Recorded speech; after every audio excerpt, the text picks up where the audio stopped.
Hey,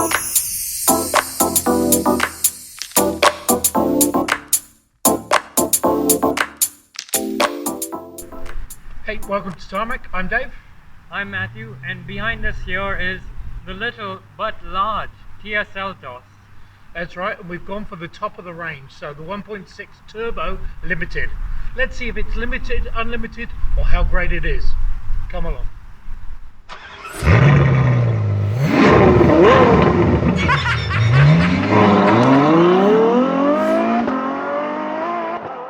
Matthew's perfectly correct. At 4.3 meters long and 1.6 meters high, this is a compacty stroke medium sized SUV, and there's plenty of space inside.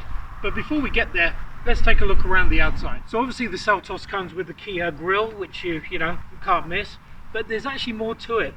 As you get closer, this front top here and here, there's a nice texture to it. It's really good. Also, these lights here come on when the main beam lights come on. It's got a signature DRL LED across here, and also this actual light cluster is really cool.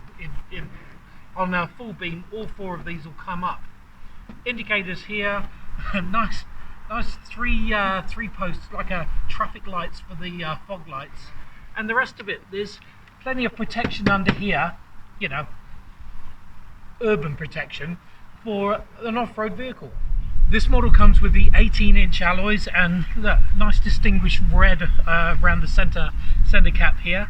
Also the mud guards, a little bit of protection across here, and that whole theme runs all along the sills to the rear.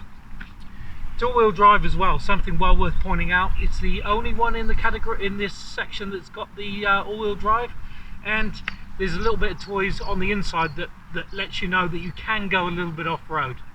Around the rear, the roof rails come to a little point at the back here. There's a roofline spoiler, obviously the stop lights up there. There's actually plenty of glass here to see out of. The LED tail lights, there's some fake chrome plastic around here, which is actually around here for a trim as well. And look at this big huge lower valance that should have exhaust pipes, but they're kind of gone missing. The tailgate is non-automatic, which is a bit of a surprise, but once you do open it up, 433 litres of boot space, so it's actually class leading, and actually opens up when you drop the seats down to 1393. Pretty huge. What is a bit of a surprise though is this, a full-size spare hidden straight under here. So if you did want some more space, move this out and trust that you're not going to get a puncture. The other bit of a surprise is what's under the bonnet. Let's go and check under there. Under this rather heavy bonnet is the top of the line's 1.6 litre turbo. It offers 130 kilowatts, actually quite high up in the revs, around 6,000, and 265 newton meters of torque from about 1500 revs. So it's not a bad package. It picks up pit skirt pretty well. It offers up 7.6 litres per 100 k's in fuel efficiency and 175 grams per kilometre in CO2s. Speaking of something that emits quite a lot of CO2, let's go inside and Matthew will talk you through there. I don't know what Dave was going on about me emitting a lot of carbon dioxide. Strange, I can't understand that man sometimes. But anyway, what doesn't emit a lot of carbon dioxide is this interior, because there's not that much leather in here, and genuinely it's been made with a lot of plastic. And plastic is probably this car's best friend, because there's a lot of scratchy plastics across the door panels, across the top of the dashboard, and frankly in most places that you touch as well, there's some form of plastic, either the scratchy stuff or a bit of glossy piano black plastic over the speakers in some places. The seats are quite a surprise actually, because they're made of a very soft fake leather type of material, and they've got little perforations in them and actually quite sizable side bolsters. All sort of stuff that is pretty surprising in a car like this.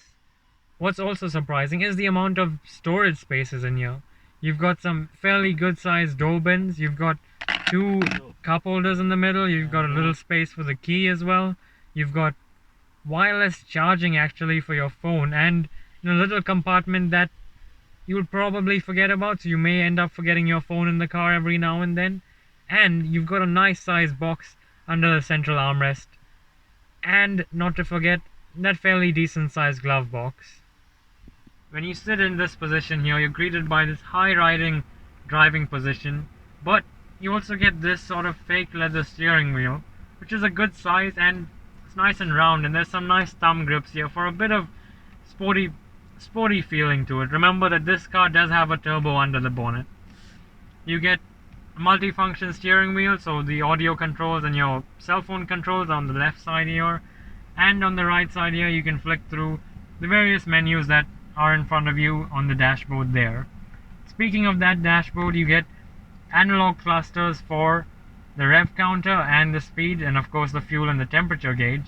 And in the middle, because this is the top spec model, you get an expanded screen to show you which gear you're in, the transmission oil temperature, your fuel efficiency, and all sorts of other little details like that.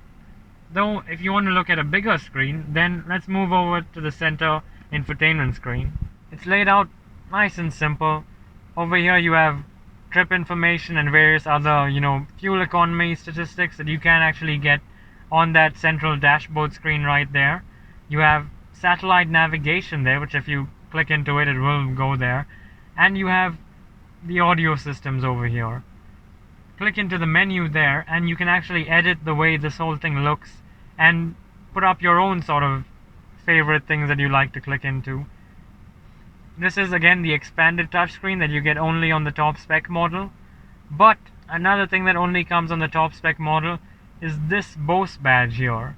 But along with this Bose badge, you also get an 8-speaker sound system with some really funky looking speakers situated around the door panels.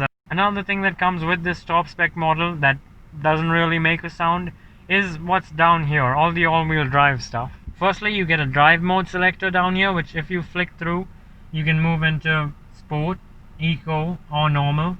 You get 3 modes with that. On this left side here, you have that hill descent control on this little Kia. That shows some serious off-road credentials. And if you were doubting it, look at this button here. It's a diff lock. How cool is that? This car can really do some off-roading. For a small SUV, there's a lot of space in the front over here, and a similar theme continues into the back. What you do get in the back here, firstly, is some privacy glass behind me, so that's a welcome surprise. You also get a heap of space in the back here. I'm a fairly sizable person, and I've got a good level of knee room here, heaps of foot room actually, and that's a welcome surprise for a person with big feet like me. If you want to increase that space, the driver and passenger seat is actually electronically controlled. If you're a bit of a cheeky rear passenger, you can slide your hand through and just push that seat a little bit forward. But anyway, you also get heaps of headroom here. I'm not sitting as far back as I can go, but let me tell you, there is a good amount of headroom in the back here. You can easily fit 2 adults across the back here and a child or half an adult, whichever way you like to look at it. You also get a central armrest here. And because this is a family-friendly SUV, you also get one USB charger for your kids or whoever's sitting in the back here to kind of be occupied on long trips. They can also play around with these funky-looking Bose speakers that's there in the back here as well. And there's some good-sized door bins for water bottles and other knickknacks that you're going to need to keep the family fed on a long road trip.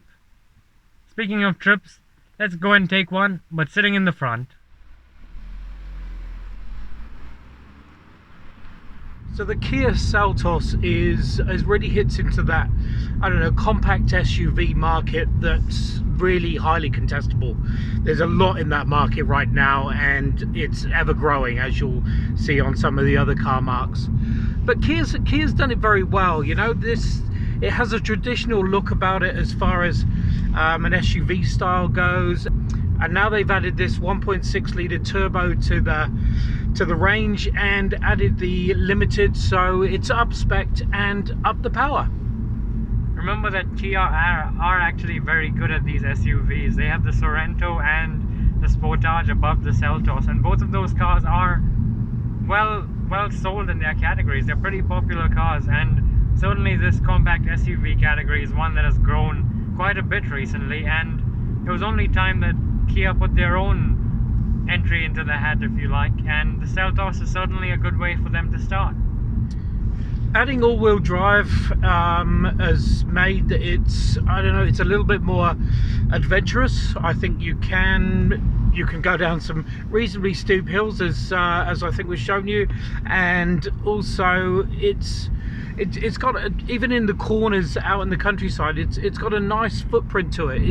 It's got a comfortable drive.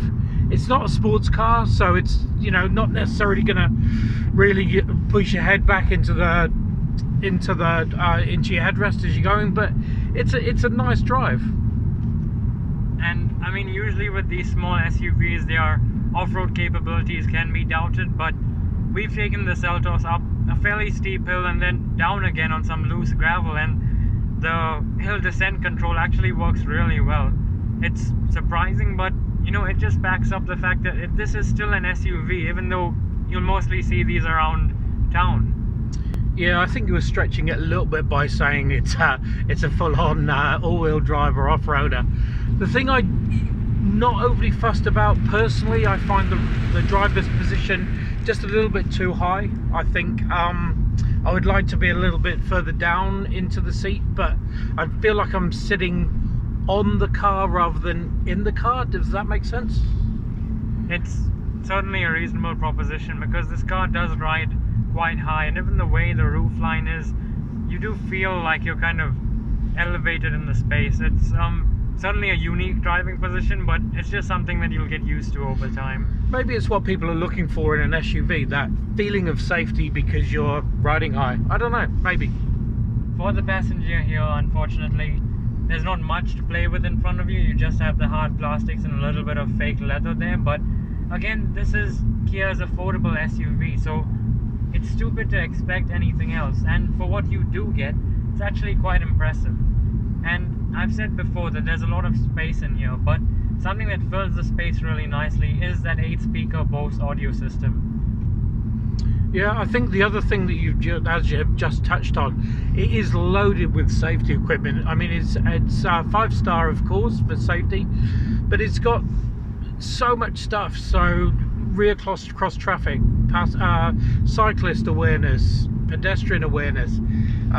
It's got head-up display. It's got heated seats. It's got cooling seats. Yeah. It really does have so much going on with it. And yes, it's top of the range, and there's a top of the range price tag with it. But it doesn't really go wanting for anything. And the gearbox is certainly something that is not going to leave you wanting for more, because this 7-speed dual clutch unit actually works the engine really well. I know we mentioned it at the outset, but that front lighting system is really good. I really like the way that it crosses over virtually full length, so it goes across the front of the bumper. I don't know, it's quite distinct, and I don't know, making a new statement for the car and for the brand, really. Speaking of distinctive things, that LED light across the front, as Dave just said, that's pretty unique, but so is the fact that the different colors of this car, and you're also allowed to have a two-tone option.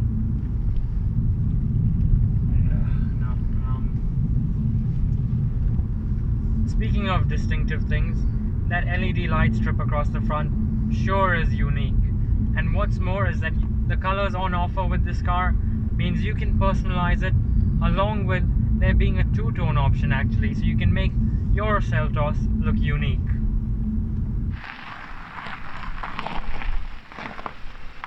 So there you have it, the new Kia Seltos 1.6 litre Turbo Limited. Is it all that? It's full of surprises, full of stuff that goes bing and shows you where things are. I don't know, it's full of safety equipment, and actually I think it is a surprise. I think there's a lot going on with it. It's certainly got enough room and enough sort of little bits and pieces to entertain the whole family. Thanks for watching. Make sure you subscribe, and when you're done watching our videos, make sure you keep your eyes on the road. Top tip. See ya.